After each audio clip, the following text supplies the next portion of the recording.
A cold April morning in Madrigal de las Altas Torres. Like a sigh, like the first breath of a destiny that had yet to know its greatness, Isabel was born. Her cry was firm, almost defiant. A girl with golden hair, her clear eyes open to the world, as if already sensing the weight of the crown she would one day wear.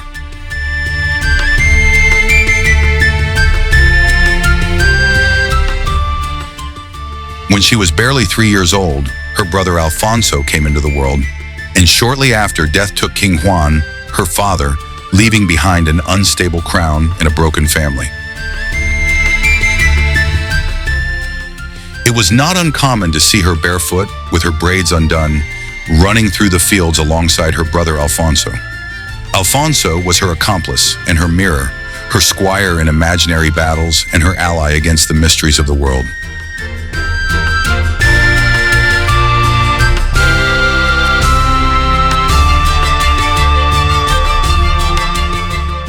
In the meadows of Arevalo, among holm oaks and poppies, they wove a bond that neither time nor history could fully break.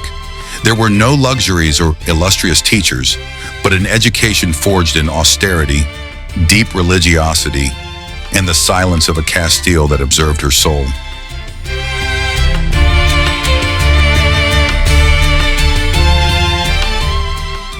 Her mother, the queen widow after her husband's death, her mind began to fade into the fog. For Isabel, who barely understood the vastness of human pain, her mother's illness was a shadow that marked her childhood. As a child, she was no stranger to the warmth of kitchens, nor the murmurs of the peasants who spent their days spinning in the plaza. She would watch the village women with a mixture of admiration and curiosity, listen to their tales, soaked up their plain language and simple sorrows, and perhaps it was there that the queen who would be capable of understanding her kingdom began to take shape. Because before being the Catholic, before crossing oceans with her will, Isabel was a country girl, a sister and a friend, a princess without a crown who played on the earth and from there began to look at her people, not from the throne, but from the soul.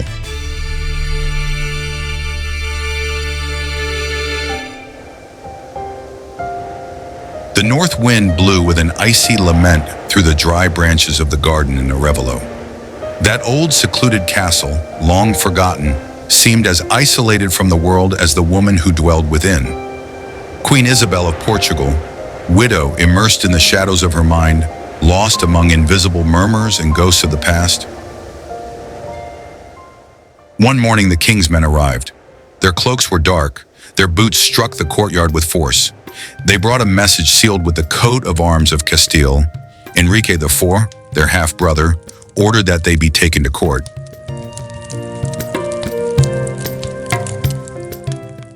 Queen Isabel received them with clouded eyes, lost in confused thoughts. She didn't quite understand, or perhaps didn't want to understand, that her children would be taken far from her.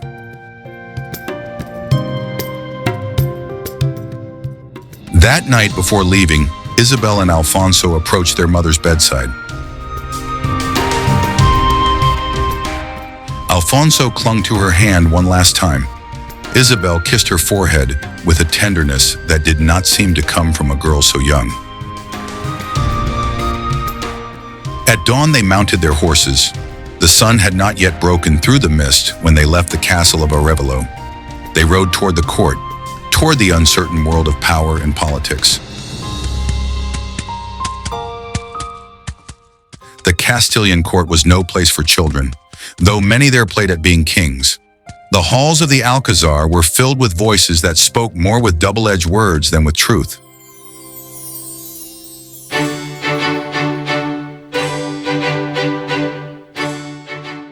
The scent of incense could not mask the stench of intrigue, and in the midst of it all they arrived, Isabel and Alfonso. Enrique IV received them with tempered courtesy, more out of duty than affection. He offered Isabel a vague smile, but it was not hard to see that the king regarded them as pieces on a board where he was king, but not absolute master. Isabel soon realized that at court, truth wore many faces, and loyalty was a coin to be traded. She learned to listen without speaking, to study expressions, silences, movements. While the ladies taught her embroidery and prayers, she wove a much more intricate tapestry in her mind, that of politics.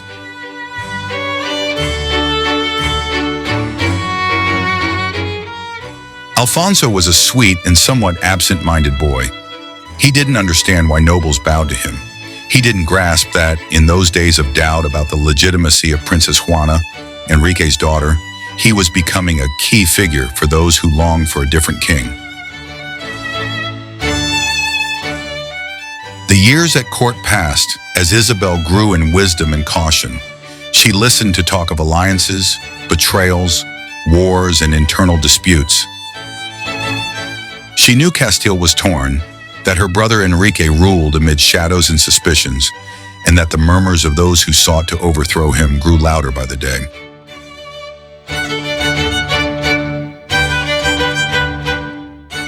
One day, Isabel found Alfonso standing before a large window, gazing at the horizon. "Do you think I'll be king someday?" he asked. She replied, "I don't know, but I do know that if that day comes, you must be ready." Spring was blooming in Castile, but the kingdom was withering. Discontent was growing, and Alfonso's name emerged as a beacon of hope for the dissatisfied. Isabel watched every move on the board.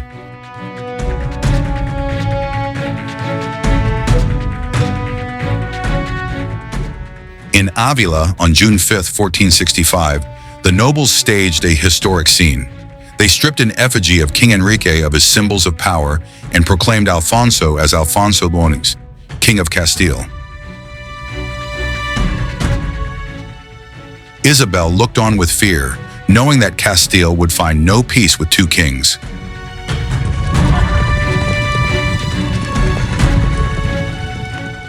Alfonso's proclamation ignited a civil war in Castile. For 3 years, the kingdom bled. Alfonso grew up among military camps and political speeches, but one afternoon in the village of Cardegnosa, he suddenly fell ill. Some said it was a fever, others whispered darkly of poison, of betrayal in the water or in the bread. Only a few loyal and fearful men escorted his body to Arevalo. Doña Isabel of Portugal wept over the son she would never see crowned.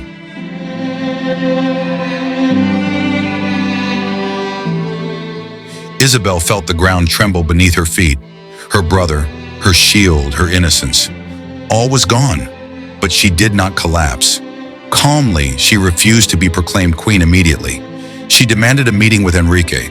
She knew her moment would come, but it was not yet time to claim the crown by the sword.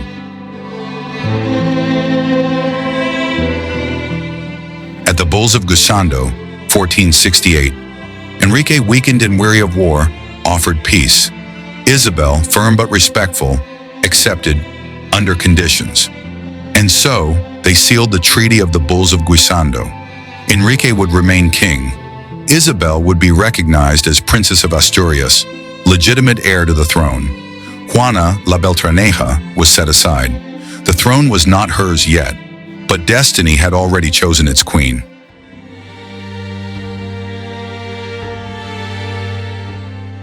Isabella was already 18, and after rejecting suitor after suitor, her reputation for having an iron will kept growing. She lived in Segovia, surrounded by letters, advisors, and long vigils. She knew that if she did not choose soon, Enrique would choose for her. Isabella had already heard of Ferdinand of Aragon. They said he was young, brave, educated in the arts of war and government. Messengers came and went with hidden letters. Between diplomatic lines, Isabella and Ferdinand began to know each other without meeting. She admired his character. He admired her intelligence and composure. And so, as if destiny were silently weaving, they decided to meet in secret. Ferdinand traveled disguised as a mule driver, evading roads and spies. Isabella awaited him in the palace of Juan de Vivero. When they finally saw each other, there was no sudden romantic spark, but something deeper, an alliance of souls and dreams. Within a few weeks, they married in secret, defying everything. It was a simple wedding, but in that yes, Isabella sealed her destiny. She did not only choose a husband, she chose a companion in kingdom. That was how a young woman of barely 18 took the first step toward becoming queen. Isabel had already been married to Fernando for 5 years, and together they had become a couple both feared and admired. In 1470, their first daughter was born, Isabel, like her mother. The young Infanta was strong and serene, and as the queen watched her sleep in her oak cradle, she saw in her the promise of continuity. Meanwhile, her brother, King Enrique IV, was growing weaker, lost in doubts, torn between rival nobles, and presiding over an increasingly divided kingdom. On December 11, 1474, Enrique died in Madrid. His daughter Juana, nicknamed by many La Beltraneja, claimed the throne. But Isabel did not wait. The very next day, December 12th, in the main square of Segovia, she stepped forward with resolve and claimed her right to the crown. The crowd shouted, "Long live the Queen!" But not all were celebrating. Many nobles supported Juana, and Portugal was preparing to defend her. The sun rose on the horizon, painting the sky with gold and crimson as the city of Segovia awoke with a festive air. The cobbled streets were adorned with flags and flowers, and the murmur of the crowd grew with anticipation. At the heart of the city, the majestic cathedral stood tall, imposing, and solemn. Its towers reached the clouds, and inside, light streamed through the stained glass windows, casting vibrant colors that danced across the altar. The cathedral doors opened before her, and the sound of bells rang through the air, marking the beginning of the ceremony. As she entered, the murmur of nobles and townspeople fell silent for a moment, as if time itself had paused. Isabel walked slowly, dressed in a simple white gown, adorned only with a small red cross embroidered on her chest. Upon her head, a plain white veil fell in sober purity, as if concealing any trace of vanity. She entered as a woman, a Christian, and the rightful heir. Behind her, a knight held aloft a naked sword, the symbol of justice.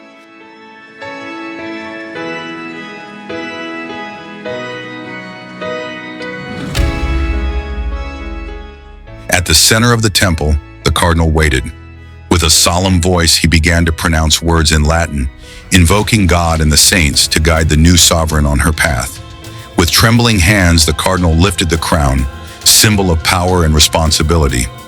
That precious object, once worn by her ancestors, seemed to glow with its own light under the gaze of the crowd. Isabel knelt, and the cardinal, with ceremonial gravity, placed the crown upon her head. A whisper of awe swept through the cathedral after she was crowned, followed by an eruption of cheers that thundered through the heart of Segovia. "Long live Queen Isabella!" shouted those present, their voices filled with hope and fervor. In that moment, Isabella was not just a young woman, but the embodiment of a new destiny for her people. She smiled, though tears began to well in her eyes. Tears of joy, of fear, and of a profound sense of responsibility. With the crown firmly resting on her head, Isabella stood tall. A herald with solemn gesture laid the crimson mantle upon her shoulders. The transformation was complete. What had entered in humility now stood before all as majesty.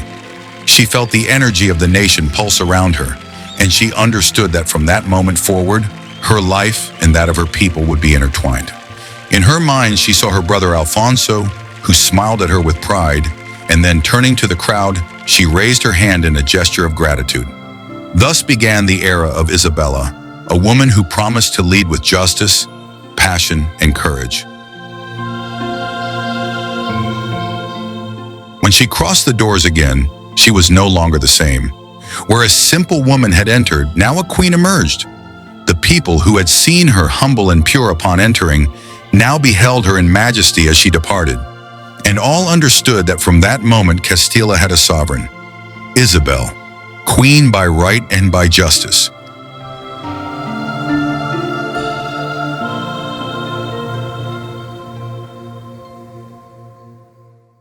After the coronation, the Castilian Succession War began, a conflict in which not only two women vied for the throne, but two visions for the future of Castile clashed. Isabella and Ferdinand, backed by much of the Castilian nobility in the Kingdom of Aragon, defended a Castile that was strong, united, and sovereign. Juana, on the other hand, had the support of Portugal and of those who wished to keep Castile divided and weak. The victory of Isabella and Ferdinand consolidated their authority. Defeated, Juana was confined to a convent where she spent the rest of her life in the silence of inner exile. It was not just a struggle for a crown, but the first step in the construction of a new Spain. The crown of Castile rested upon Isabella, who had witnessed the death of her brother Alfonso's dreams 6 winters ago. Isabella did not forget, and every decision she made echoed her vow at Alfonso's tomb. She would not fail where he had fallen. After the coronation of Isabella and Ferdinand of Aragon, the Catholic monarchs embarked on a new era of challenges and promises. The union of their crowns meant the merging of two kingdoms and the birth of a dream that would transform Spain. Tanto monta, monta tanto, Isabella and Ferdinand, a phrase that resonated with equality and shared power. It reflected something real, a queen and a king working side by side. In the stone corridors of the royal Alcazar of Seville, Queen Isabella withdrew into prayer. In her chamber, veiled by heavy tapestries, the servants moved in silence. It was a time of waiting. Within her womb, the life of her second child stirred. At the foot of her bed, old Raquel of Toledo, a Jewish matron with steady hands and a calm voice, prepared balms and cloths. There was no one else in Castile in whom the queen trusted so completely to bring a new soul into the world. Isabella could discern true loyalty from the mass of the court. It was a time of dark rumors. The roads whispered of converso Jews secretly following the Torah, of growing envy in the cities, of discontented nobles. Forewarned of the dangers of disunity, the queen reflected on her duty to protect the faith, to protect her throne, to protect her people.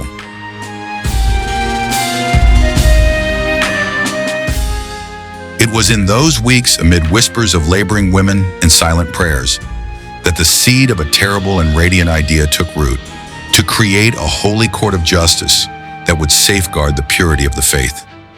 Not against faithful Jews, but against those who might shatter the unity she envisioned.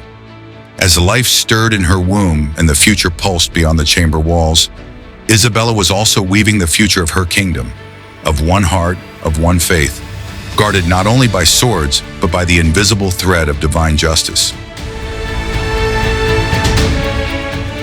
The cry of a newborn interrupted the palace routine. This was no ordinary child. It was Juan, the long-awaited heir of the Catholic monarchs. The bells rang out, and on the faces of Isabella and Ferdinand, a profound hope was etched. At last, a son. At last, a clear future. From his silk-lined cradle surrounded by emblems and coats of arms, Juan was seen as more than a child. He was a symbol of unity, of stability, of a Spain awakening to power. He would grow under the watchful eye of his mother, Queen Isabella, and the political guidance of his father. Castile was a land of no one. Feudal lords rose in rebellion, bandits attacked caravans, and travelers commended themselves to God whenever they left their villages. For this reason, in 1476, the Catholic monarchs created the Santa Hermandad, a corps destined to safeguard security and maintain public order. Castile became the first kingdom in Europe to establish a public organization dedicated to pursuing criminals and wrongdoers. Beneath the vast Castilian sky, the authority of Isabella and Ferdinand rode across the land, firmer each day, carried by the swords of the men of the Hermandad. Isabel broke the chains of the nobles. She elevated men of law, forged courts of justice, and brought order to cities and fields. Castile rose, no longer divided, but one, strong and unbreakable. And it was that firmness, that discipline, that vision of the future that gave Castile the strength to cross the ocean and become the beating heart of an empire. While other kingdoms were consumed by their own disputes, Isabel and her crown paved the way towards modernity and towards greatness. Centuries later, Anglo-Saxon propaganda painted it as the opposite. It labeled the advance as barbaric, the disciplined as tyranny, and the crime of the Tudors as cunning. While Castile built order and law, other kingdoms celebrated their disorder as skill. History, written by those who viewed Spain from the outside, turned the truth upside down. In 1482, Juana was born, an intense and passionate child. Isabella, unaware of the stormy destiny that awaited this daughter, cradled her as a treasure. The years would not be merciful. Isabella's spirit hardened, though her faith never wavered. Amid battles and treaties, she never forgot her promise to make Castile a strong and worthy kingdom. In 1485 came Maria, the fourth daughter, gentle and obedient, of peaceful character. Maria was a quiet blessing in the midst of harsh years, a soft smile in the political tempest.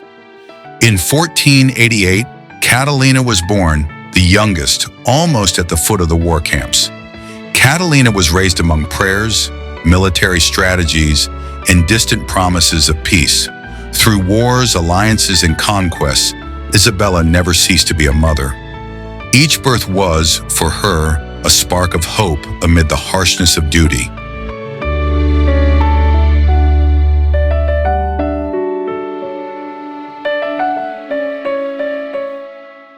In 1489, Catherine was betrothed at only 3 years old to Arthur Tudor. A reception was held with an English delegation at the royal palace of Medina del Campo in the presence of Queen Isabella. The English crown demanded 200,000 gold crowns for Catherine's dowry. Isabella responded by displaying dresses and jewels worth far more than the dowry itself. The ambassador carried this impression back to King Henry VII of England. To His Majesty, King Henry, by the grace of God, King of England and Lord of Ireland, from Medina del Campo, Castile, on the 14th of March, in the year of our Lord, 1489. My most high and mighty Lord, having fulfilled the duties entrusted to me by your Highness, I am honored to send you a faithful account of the reception granted to us at the court of the Catholic monarchs. In particular, I must remark upon the notable impression made by Queen Isabella of Castile, whose presence alone would have sufficed to seal the alliance. We were received in the audience hall of the royal house, where everything was arranged with the utmost Castilian majesty. The Queen appeared before us adorned in such richness that I can scarcely describe it without seeming to exaggerate. She wore a mantle of purple velvet embroidered in gold, and around her neck a collar of solid gold roses, each one set with precious stones. This collar, as we were informed, had been the wedding gift of King Ferdinand and is rarely worn in public. Yet it was clear that by wearing it, Her Highness intended to convey a message. Castile can give to her daughter more than England could ever imagine to ask. During the audience, Her Highness spoke but little, yet her gaze alone was enough to temper even the boldest among us.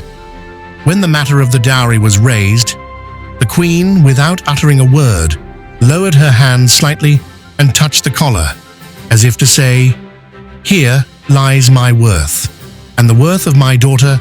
I have witnessed many courts, my lord, but never has any queen impressed me so greatly as Isabella of Castile. In her there is something beyond nobility. There is a temper equal to that of the ancient Caesars.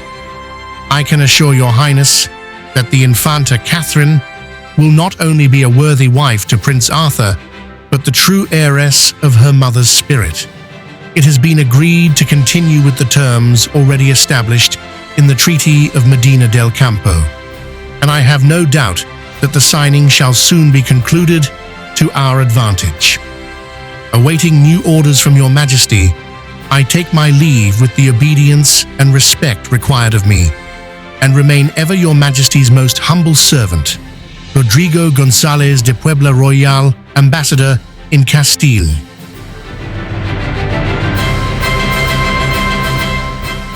The moon shone over the Alcazar of Granada. Isabella and Ferdinand looked southward, toward the last Muslim stronghold on the peninsula. The Reconquista was about to reach its end.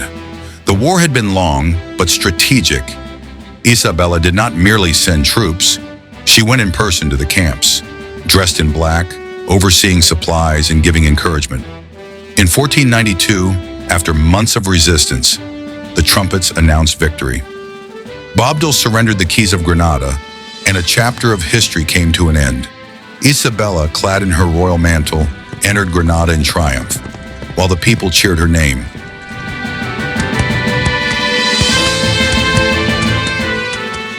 Today we have not only won a kingdom, but the glory of our faith.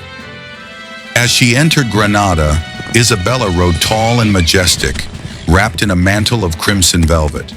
At her side, Ferdinand carried his unsheathed sword, a symbol of conquest.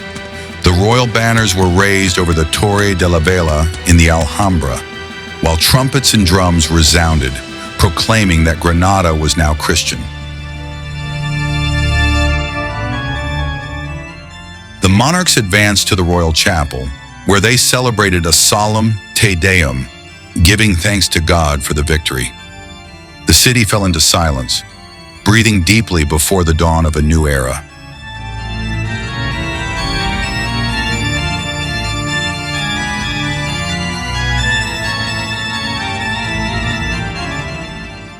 In the year 1486, in the midst of the campaign against Granada, Christopher Columbus was received by Ferdinand and Isabella in the Archiepiscopal Palace of Alcalá. He arrived with firm step, carrying in his hands the maps and calculations that defended his bold idea of reaching the Indies by sailing westward. With maps, words, and conviction, he sought to persuade the Catholic monarchs that the ocean concealed a direct route to wealth. Isabella listened attentively, but the war demanded all resources. She promised to study the project. Columbus withdrew and waited. Years would pass before he received an answer, yet the seed had already been planted. At last, after intense deliberations, and not without the pressure of certain clerics and courtiers, the Queen gave her verdict. We grant our favor to your project in the name of Castile and Aragon. Christopher Columbus fell silent and dropped to his knees.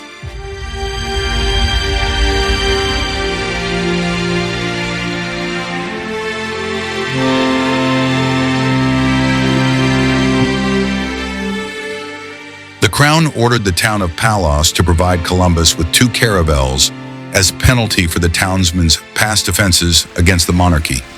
Sailors were recruited, though not without difficulty, with promises of pardons for some prisoners, as well as rewards and riches.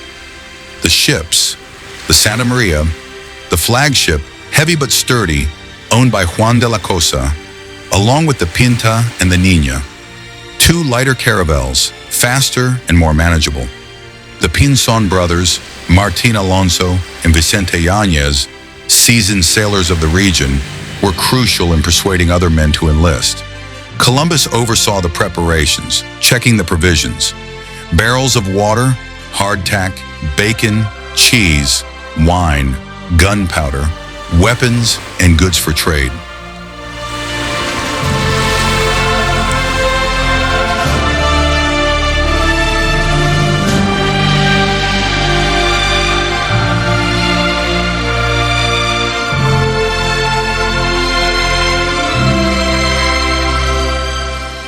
The sky was still a dark blue tapestry scattered with stars when the sailors began to loosen the moorings. A mild wind gently swelled the sails of the Santa Maria, the Pinta, and the Niña.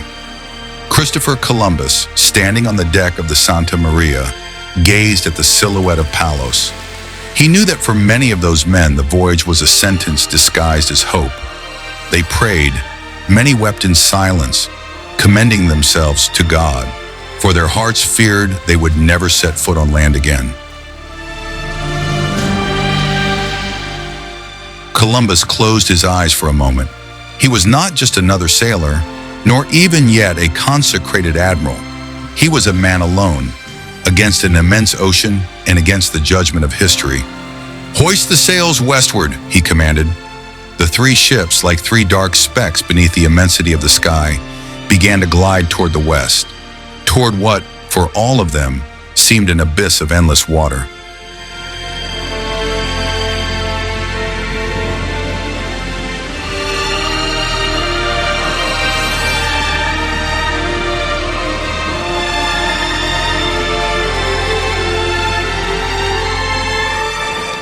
In the shadow of medieval Europe, the Jews walked the streets of European cities carrying the weight of a history marked by both acceptance and exile.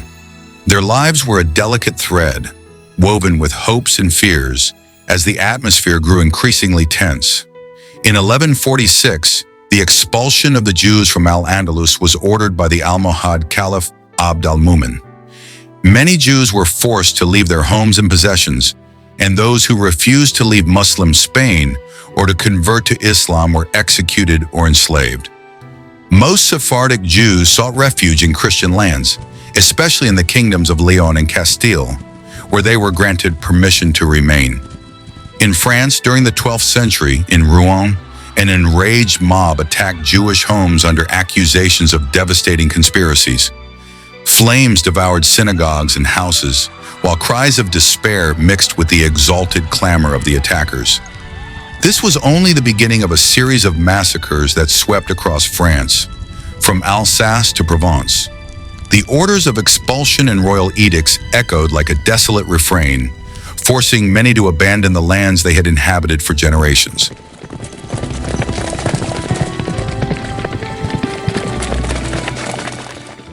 In Austria, under the order of Albert V, 270 Jews were burned, and children were forcibly converted.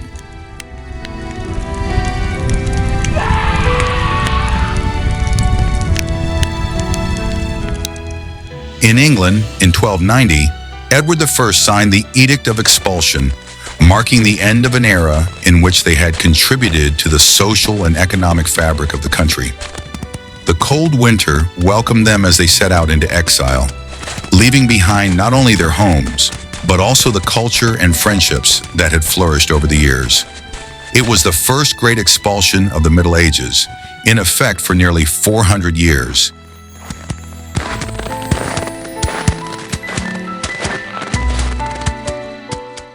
In Italy, in Parma, in 1488, and in the Duchy of Milan in 1492.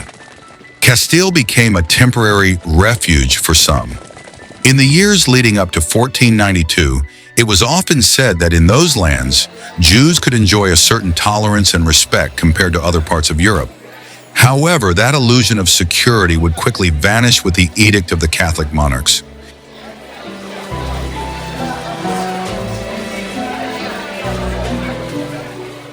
The palace hall, with its high mutajar ceilings and the scent of melted wax, was silent. At its center, Isabella of Castile, wearing her simple crown and ermine mantle, reviewed for the last time the words that would change history. The document spread out on the table was not an act of fury. With a clear voice, looking at her counselors and the friars who waited expectantly,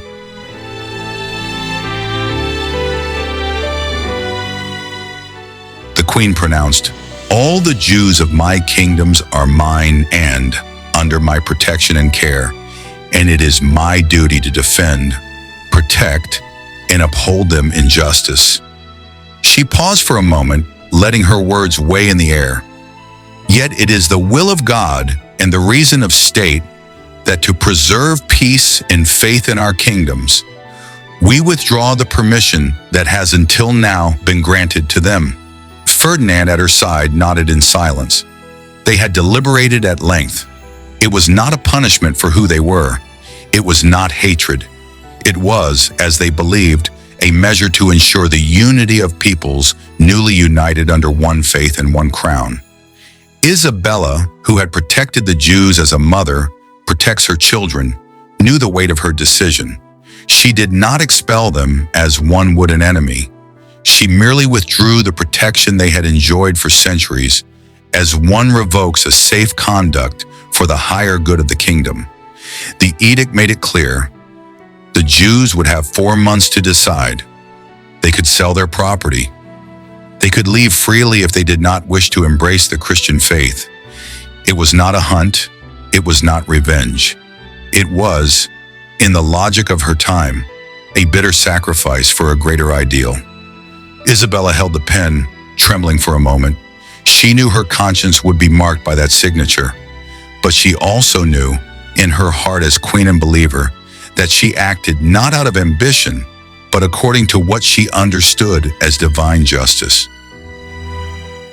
When at last she sealed the Edict of Granada, the queen murmured, as if in prayer, "May God, who sees our hearts, judge us not by this single act, but by the intention with which we do it." In 15th century Seville, Isabella ordered the minting of a solid coin of pure silver and reliable weight. She wanted no pieces that might deceive the peasant or the merchant. She wanted every man, upon seeing it, to trust the seal of Castile. Thus was born the silver real, the foundation of the future Real de Ocho, which would one day travel across oceans and continents. As the years passed, that real crossed the Atlantic in galleons laden with treasure to the ports of Veracruz, Havana, Manila, and Canton. It was the coin in which everyone placed their trust, for they knew that Castile's currency did not lie. It always weighed the same, always held the same purity. So much so that in the English colonies of North America, farmers, merchants, and even judges preferred to count in Spanish pesos rather than in English pounds. When those colonies became a nation and sought a name and a value for their own coin, they did not look to London, but to Madrid. They took as their model the Spanish peso, that Real de Ocho born at Isabella's hand, and they called it the dollar. Even its symbol, the famous dollar sign, is nothing more than the trace of the old PS for peso. Thus, without ever intending it, the queen who sought to give unity to Castile also planted the seed of the currency that now rules the world. Dawn slowly broke over the waters of the Rio Tinto, and the first fishermen, still wrapped in the drowsiness of the morning mist, lifted their eyes toward the horizon. A silhouette emerged from the fog, a battered caravel. "It's the Niña," one cried, letting his net fall. "Columbus returns!" The port erupted in commotion. Bells began to ring without anyone commanding them. Women ran barefoot along the dusty streets, and elders, young men, friars, and merchants crowded the docks. No one knew for certain what Columbus had been seeking when he set sail months before, but everyone felt that his return brought more than mere news. On the deck, Christopher Columbus stood upright, like a human mast, his beard stiff with salt, his eyes burning with fatigue and glory. In his hand, he held a leather case containing letters for the Catholic monarchs and an account of lands sighted, peoples encountered, and riches to be discovered. Alongside him were a few Taino natives wrapped in simple cloaks, observing the scene with astonished eyes.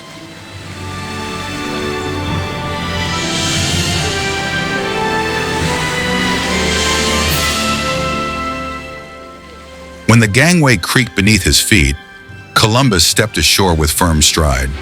A reverent silence fell. The entire town of Palos regarded him as a man from another world. Without resting or scarcely eating, he began to write compulsively. Isabella and Ferdinand, all of Castile, and even the Pope, if necessary, had to be informed. Beyond the ocean lay solid land, living peoples, and a destiny that no one yet could comprehend.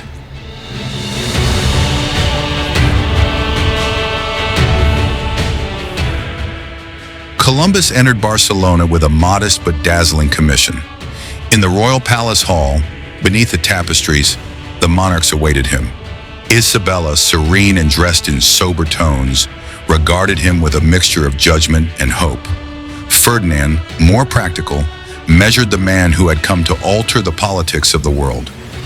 Columbus advanced alone, knelt as protocol demanded, but the Queen, with a maternal gesture of royalty, bade him rise. Isabella said, "Admiral, you have earned eternity." He then spoke, his words carefully chosen, yet inflamed with passion. He described islands of dense vegetation, peaceful and naked peoples, seas warmer and skies bluer than those of Europe. He displayed rudimentary maps, showed the curiosities he had brought, and promised gold, the conversion of souls, and endless lands under the Christian cross in the banner of Castile. The monarchs listened. Not everything was illusion. The world had just grown larger, yet also more uncertain. There were no thrones nor golden cities yet, but there was an open horizon, and Columbus, with his iron faith, convinced them that history itself had just taken a turn. That night in Barcelona, there were feasts, masses, and proclamations. Columbus was treated as what he believed himself to be, the chosen one to open a new era. But while all celebrated, Isabella from her throne looked beyond the hall as if already sensing the weight of what this enterprise would bring.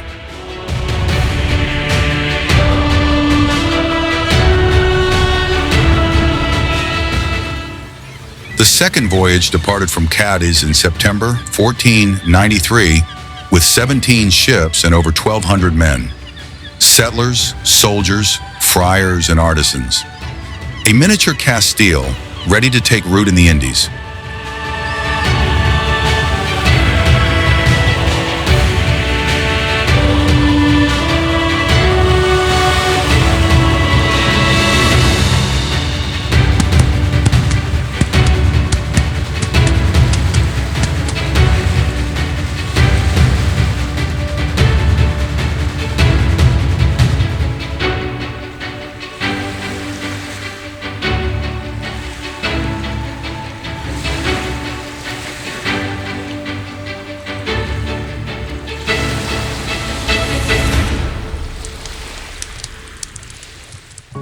The hall of the Alcazar smelled of hot wax and parchment, the fire crackling in the great stone fireplace, as Isabella of Castile carefully observed the faces of the Burgundian ambassadors. They brought well-rehearsed words, coming to ask for the hand of her daughter Juana on behalf of Philip, Archduke of Austria and heir to the House of Habsburg. She, a queen born to distrust, listened with a serene face but a mind sharp as a dagger.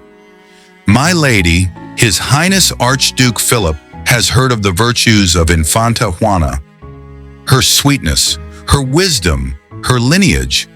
He wishes to unite with her out of love and respect for the great throne that you and King Ferdinand have established in these kingdoms." Isabella slowly folded her hands on her lap. Love, she thought. Politics is never dressed in love, but it always mentions it to appear clothed. She looked at her husband Ferdinand, who nodded in agreement. The Habsburgs offered a powerful alliance. Through this union, Castile and Aragon could embrace Europe. "Juana is still young and has never seen this prince," said Isabella.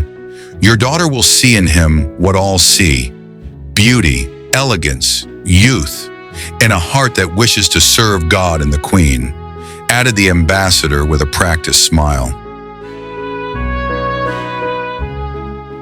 The Queen rose, walked to the window, and drew back the brocade curtain. Outside, snow began to fall silently. Isabella remembered little Juana, running through Tordesillas asking, "Why don't the stars fall from the sky?" God unites hearts, but kings unite kingdoms. We will accept the marriage proposal and send Juana to Flanders. May God guide her. A murmur of relief swept through the hall. The ambassador smiled, and Isabella knew the board had shifted. Yet her soul as a mother trembled. Deep in her heart, She sensed that this wedding would not be a path of roses, but an iron thread that would bind her daughter's destiny to the empire that was only beginning to take shape.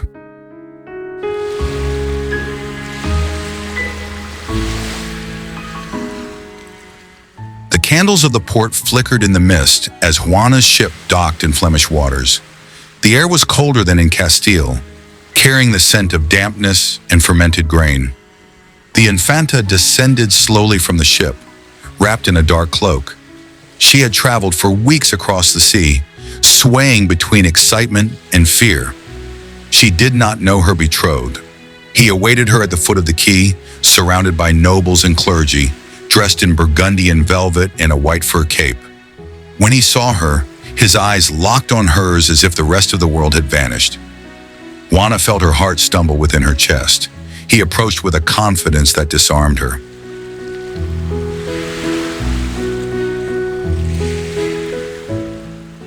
At first he did not speak, only gazed at her. Then in a careful but sweet Castilian, he said, "You are more beautiful than all my dreams." Juana lowered her gaze, unable to hold that look. No one had ever spoken to her in such a way before. Happiness was not always destined for Queen Isabella, who sank into dark years. The death of Isabella of Portugal in 1496 was mourned by Queen Isabella with deep sorrow, for she felt great compassion for her mother despite their long physical separation. The queen ordered masses and prayers for her mother's soul, considering her a holy woman and a victim of suffering. When the Naos arrived in Spain carrying people in chains, there was astonishment, murmurs, and disgust. But when the queen learned what Columbus had done, her reaction was immediate and firm. It is said that in the court of Medina del Campo, while holding a rosary between her fingers, Isabella rose from her chair with a stern gesture as she read the admiral's letter of justification. "Is this the way to Christianize souls? To chain them like beasts," she said in a cold voice. She ordered without hesitation that the slaves must be returned to their lands of origin, and that it was forbidden to enslave the indigenous people, at least without a clearly defined legal cause, such as a just war or open rebellion. Columbus walked alone through the courtyard of the monastery where he was staying. The cold Atlantic wind cut across his face, but it was not that which made him shiver. He held in his hands a brief, dry letter sealed with the royal seal, carrying a severity he had never felt in Isabella's ink. "It is neither just nor lawful to make slaves of those who have not waged war against you, nor resisted you with arms. You have no authority to sell our vassals." She had been his protector, his firmest faith when everyone else called him a visionary, and now she looked at him as a traitor. He walked to the chapel, empty at that hour. He sat on a pew. "They were not slaves," he murmured into the air. "They were prisoners, rebels, savages without faith, without law," as if speaking to himself, trying to convince himself. He remembered the moment he had ordered the ships loaded with those indigenous people. Some had cried, others screamed in languages he did not understand. He had not been there in person, yet he had signed the permits. He gave the order, and now the queen, his queen, reproached him. "I have made a mistake," he whispered. It was the first time he had said it aloud, because Isabella, who had believed in him when no one else did, now looked at him as a man who had crossed a sacred line, and that hurt more than the storms at sea or the daggers of his enemies at court. He rose slowly, gathered the letter, and placed it beside his journal. "I will return your subjects to you, your majesty," he said to the wind, as if she could hear him. It was not mere obedience, it was the need to regain the judgment of the only person whose approval still mattered. Without her, he was no longer an admiral.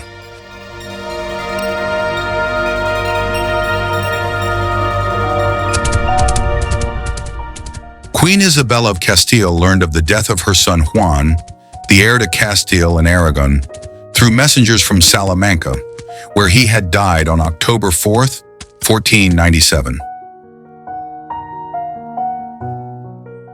Juan, only 19 years old, passed away suddenly, likely from tuberculosis or typhoid fever. The news caused a profound emotional impact on Isabella.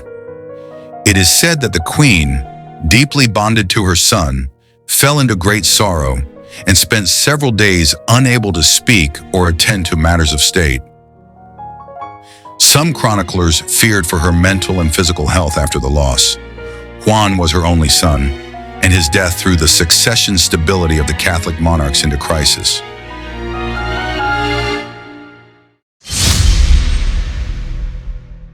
Christopher Columbus gazed at the sea with dim eyes. The breeze still carried that scent of salt and promise he loved so much.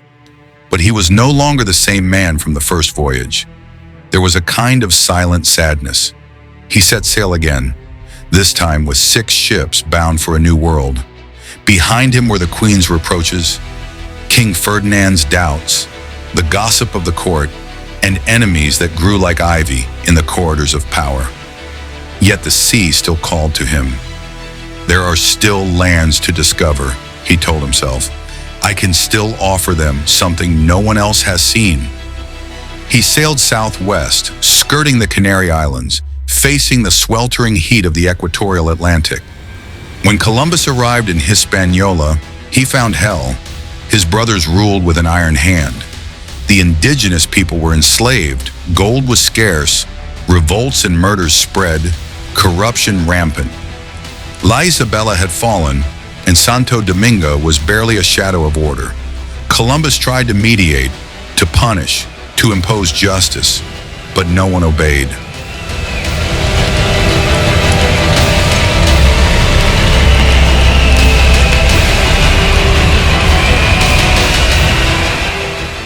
Complaints reached Castile like a storm. Columbus rules as a tyrant. He is incapable of maintaining order. Isabella from her court listened in silence and suffered. She no longer knew if Columbus was the prophet of her dreams or the architect of a disaster. In 1500, the final blow arrived. Francisco de Bobadilla, sent by the monarchs to investigate, landed with absolute power. He interrogated everyone, listened to accusations, and ordered the arrest of Columbus and his brothers.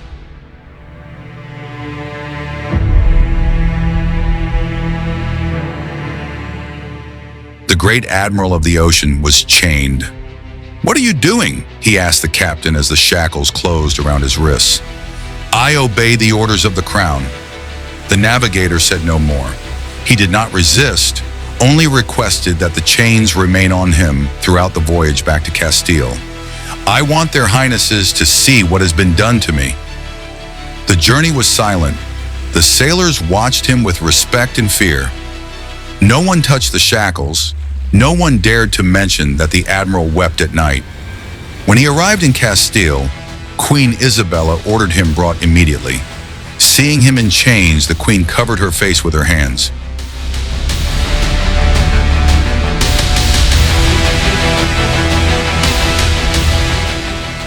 "Who has done this to you?" she asked. "Your justice," he replied. She ordered the chains removed and offered him a seat. Isabella looked at him like an old friend she no longer knew how to console.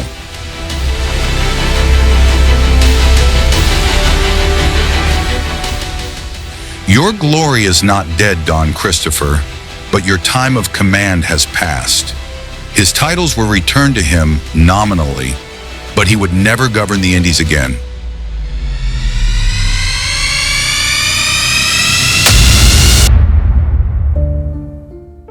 A year later, her daughter Isabella, her firstborn, died, one of the most painful blows in the life of Queen Isabella the Catholic. The loss of her daughter, followed 2 years later by the death of her grandson, Miguel, in 1500, marked an era of sorrow for the Queen.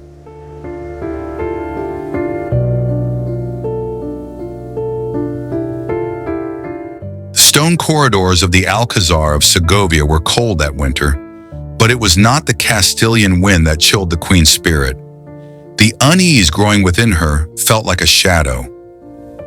Juana, her daughter, was she losing her mind? Isabella held a letter between her thin fingers.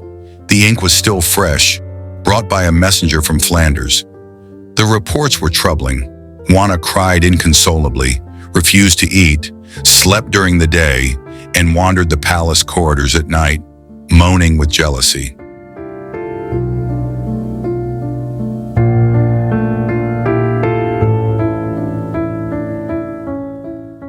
Felipe, her husband, showed no compassion. On the contrary, he kept his distance, exuding disdain. Juana and Felipe had arrived in Castile to be sworn in as heirs. Isabella watched them closely. Felipe's coldness and arrogance caused her an unease she could hardly conceal. He was handsome, but he seemed more interested in surrounding himself with Flemish nobles than in understanding the laws of Castile. Isabella found him deeply displeasing. Juana barely spoke, so Isabella, mother before queen, took her hand one afternoon in private. "Are you well, my daughter?" Juana did not answer, only gazing with sad eyes.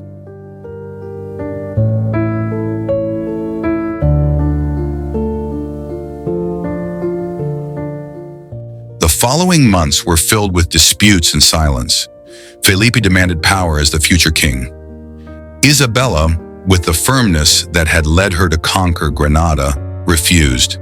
She would not allow a foreigner to rule Castile merely because he had married her daughter. The will was drafted in 1504. With a trembling hand, Isabella wrote that Juana would inherit Castile, but she also stipulated that if illness prevented Juana from reigning, Ferdinand would assume the regency. She knew this would intensify the conflict between daughter, father, and son-in-law, yet her duty was to her kingdom. It was November, and the air carried the scent of wax, damp wood, and the imminence of something inevitable.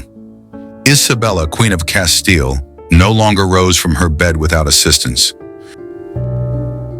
Her body had grown worn from war, childbirth, sleepless nights, and decisions she had never delegated.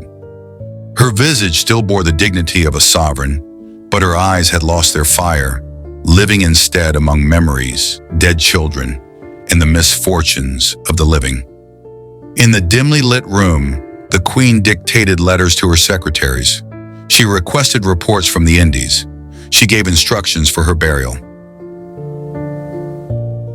When the Indies and the islands of the ocean were discovered, and news of them was brought, I ordered, by my will, that great diligence be employed to bring the inhabitants of those lands to the Catholic faith. And what was necessary to instruct them in our holy faith was done, and they were treated with justice and humanity, without allowing them to suffer any harm to their persons or their property. It is my will and command that this be done and fulfilled, and that no harm be permitted or allowed, but that they be treated justly. And if any injury has been suffered, it shall be remedied and corrected according to justice. I command that the Indians not be enslaved or mistreated, but treated well and justly as free subjects of the crown. They shall be instructed in the Christian faith by peaceful means and without violence. I declare that they have the right to live in freedom, to possess their homes and lands, and to work for their sustenance without being forced or dispossessed. They shall be allotted lands so they may sow and raise livestock, and no one shall prevent them from working for their own benefit. Pregnant women shall not be required to work from the 4th month of gestation onward, and care must be taken to protect their health and that of their children. Children shall not be forced to work before an appropriate age, and instruction in the faith and in useful trades must be ensured. I implore the king, my lord, and entrust to the princess, my daughter, and her husband that they act accordingly and uphold this as their principal duty. Her will was her final act of will, affirming her faith and acknowledging her guilt regarding the Jews. She bequeathed to Juana a crown she knew she could not bear alone. One afternoon, she asked for the Loja emerald. She held it for a moment between her fingers, brought it to her chest, and said, "Granada was the end. Everything else was a consequence." The confessor waited in silence. Isabella reviewed her will one last time. Her pulse trembled, but not her judgment. Each line was an orderly surrender of her duties. When she finished, she asked everyone to leave. Only Beatrice remained. "Beatrice," she said in a faint voice, "do you know how heavy a crown is?" "Heavier than it seems, Your Majesty," Beatrice replied. "Much heavier," Isabella whispered, "and it does not weigh the same when it is shared." She closed her eyes for a moment, then murmured, "God gave me a great kingdom, but even more, He gave me Fernando. He was the best man I could have married. Strong, wise, brave, equal to me. I was never afraid with him. And though he sometimes hurt me, I always loved him." Beatrice took her hand. The Queen's ring now slipped loosely on her finger. "Shall I tell him, Your Majesty?" "No," Isabella said with a faint smile. "He will know. He knew me better than anyone." A silence spread through the room, and it was in that silence, in the last light of day, that the Queen closed her eyes for the final time.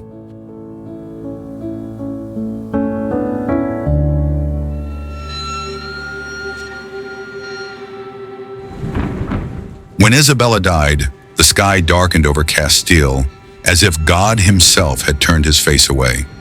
The most powerful woman in the world had just departed, and the kingdom, her most intricate work, was, for the first time, without her voice. In the Church of St. John in Medina del Campo, the candles burned without living flame, as if fire itself were in mourning. The body of Isabella of Castile lay within a simple coffin, covered with a royal mantle embroidered in threads of aged gold. The bier was surrounded by nobles, clerics, ladies, and a silent multitude that had gathered without summons or proclamation. They did not weep for a queen. They wept for a mother, for a sword, for a symbol. Only the prayers of the monks filled the temple, like an inverted bell that would not cease its ringing. And then Ferdinand arrived. He had ridden day and night from Salamanca, knowing he would no longer arrive in time to see her alive. When he entered the temple, he halted at the threshold. The dust of the road still clung to his cloak, and his eyes were sunken, as if his soul had been left behind, knowing he would never again hear her voice. He walked slowly to the bier, and when he stood before her, he knelt, a man defeated. He leaned down and kissed the coffin, not once but twice. The first as a husband, the second as an ally. He did not speak grand words. He only murmured, "I have no kingdom without you." Only rule around him, no one dared to move.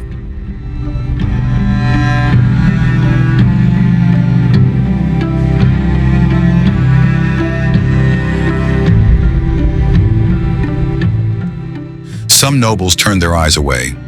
Beatrice de Bobadilla, with a rosary between her fingers, wept for the first time since Isabella had closed her eyes.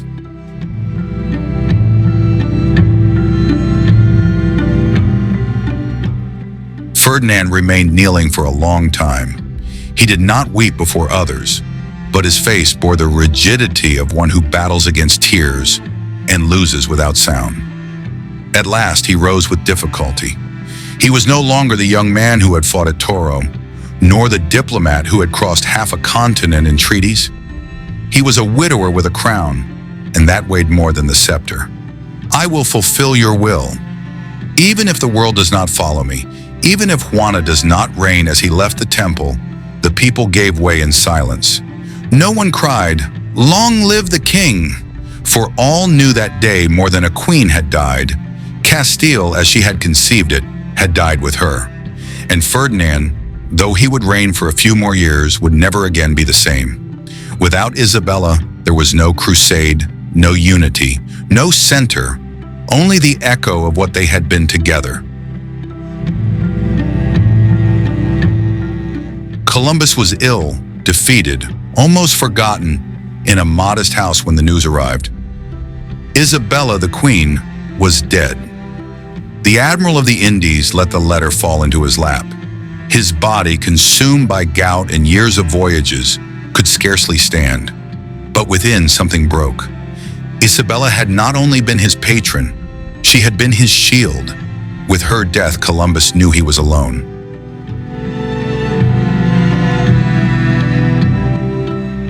The queen was my support, he told his son Diego. While she lived, I could dream. Now only the shadow remains. In the months that followed, he wrote letters, petitions, claims, seeking that the terms Isabella had signed be fulfilled, seeking justice, recognition. But in truth, he wished only that she had not gone.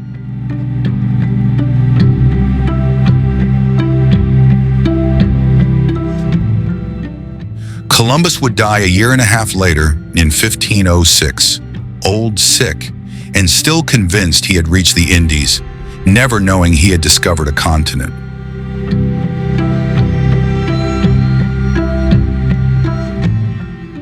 He died with Isabella's name on his lips, like a sea he would never cross again.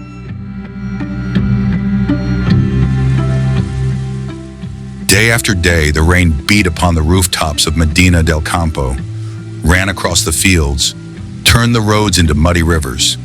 For 15 days, the rain was unceasing, as if the entire realm dissolved into tears. In taverns, the peasants murmured, "Castile weeps. It weeps for its queen. It will never reign the same again." In three corners of the world, yet bound by the same blood in the same gray sky, Isabella's daughters watched the rain. In Lisbon, Maria leaned her forehead against the cold glass. The palace smelled of jasmines that would not bloom. The rain upon the Tagus was fine. Maria did not speak aloud, but in her silence she named her mother, thought of her firm voice, her hands upon the missile.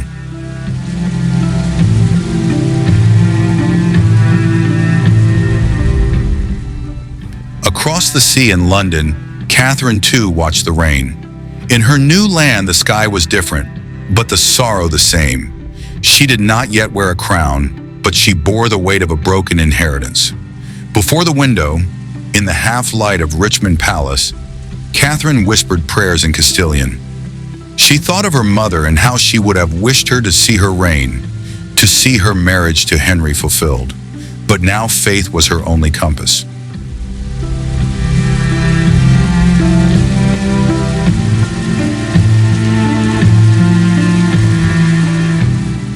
In Brussels, Juana stared through the window without blinking. The misted glass barely revealed the drowned outline of the courtyard. Juana did not eat, did not speak, but she listened. The sound of the rain accompanied her like a constant music, as if each drop carried her mother's voice, reminding her who she was.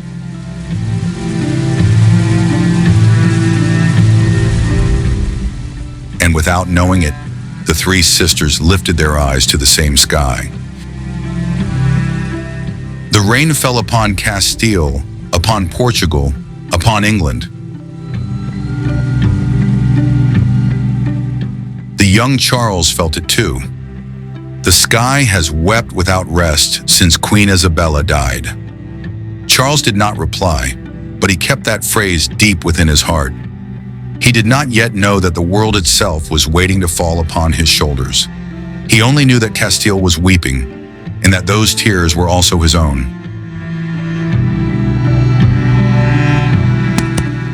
While Spain remembers Isabel as the queen who united the kingdom, forged a solid currency, and opened the door to the New World, in other lands her name is silenced. In the United States, where the dollar still carries in its roots the mark of the Spanish Real de Ocho, schools rarely teach that this coin was born under the seal of Isabel of Castile. She was not just a queen, she was the most powerful woman the world has ever known. She reformed justice, strengthened the state, promoted education and the humanities, and opened the doors to global trade and exploration. No other queen in history exerted such influence. And when Hollywood barely remembers her, it is almost always to highlight shadows, forgetting that her light was immense. But in the end, they are the ones who lose out. For no one in the Anglo world has ever lived a life so glorious, so decisive, and so full of significance as that of Isabella of Castile. Her testament, written with clarity and justice, can be seen as an early precedent of human rights, long before they appeared in France or anywhere else in Europe. Isabel placed limits on power, protected her subjects, and declared that dignity must be respected. She showed the world that one could govern with principles. Even chess bears her shadow. In her time, the weak piece once called the Alfursa was transformed into the most powerful figure on the board, the queen, free to move and dominate. As if even the game of kings itself bowed to the magnitude of the woman who, in real life, ruled with that same strength. And yet Isabel still awaits canonization. Some fear that recognizing her sanctity would expose an uncomfortable truth for the Protestant world, that this queen was far more just and visionary than they ever wanted to admit.